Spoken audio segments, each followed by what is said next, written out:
macam ni bang, RM6.90. Ya betul bang.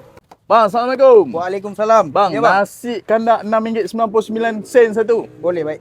Nak kuah banjir ke macam mana bang? Bang, banjir bang. Banjir. Baru gerun bang. Ya, betul bang. Ni kuah ikan. Kuah ikan, alright. Lepas Lepas tu? tu Lemak, berasa-rasa kuah guys. kambing. Kuah kambing bang Ya betul. Kuah ikan. Lemak. Ni kuah signature kami. Okey, lepas tu? Okey, yang ni kuah kicap. Uh.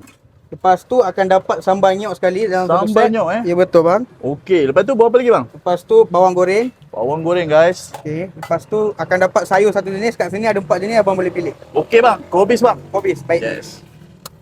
Kobis. Okey, lepas tu Alright. ayam. Dapat ayam bang. Ayam ni bang, okey bang. Okey. Ayam goreng salam bang. Ayam goreng salap. Baik. Ya. Kepak boleh Boleh bang, kepak Kepak bang. belah kanan. Lemak. Okey. Itu apa bang? Kriuk-kriuk Kriuk-kriuk bang. Macam ni bang, RM6.90. Ya betul bang. Okey bang, boleh tambah lauk lagi? Boleh, tak ada masalah. Okey bang, abang bagi saya sotong bang, sotong. Potong baik. Sotong wajib guys kalau makan nasi kandak. Okey, lagi bang. Okey, ni bang telur sotong bang. Telur sotong. Okey.